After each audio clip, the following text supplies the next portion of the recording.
Сәлем достар, сіздермен әлем ғажайыптар арнасы. Достар, мен бүгінгі видеода Абылай ханның өмірбаяны жайлы айтатын боламын. Абылай хан, шын есімі Әбілмансұр. 1771-1781 жылдар аралығында билік құрған қазақ хандығының 18-ші ханы. Қазақ ордасының тарихындағы ең ұлы хандардың бірі. Арғы тегі Ақ Орданың негізін қалаған орда Ежен ханынан бастау алады. Абылай онымен қоса Ұрыс хан, Барақ хан, Жәнібек хан сияқты билеушілердің тікелей ұрпағы.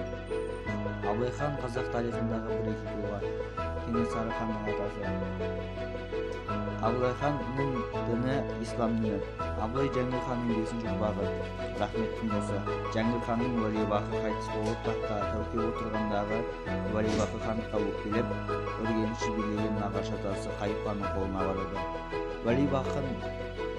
Уәлибақының баласы Абылай жекпе-жекке шыққанда жауыршақ келмейтін батыр болып Қанішер Абылай атаныпты. Осы Абылайдан көркем уәли туады. Оның баласы Әбілмансұр қазаққа хан болып Абылай атанған. Ақтабан шұбырынды жылдары жетім қалып, үйсін Төле бидің қолына келеді. Аш-жалаңаштықтан жүдеген өңіне өсіп кеткен шашына қарап Төле би оған сабалақты ат қойып түйесін бақтырды. Әбілмәмбет Төленің жылқысында да бағады.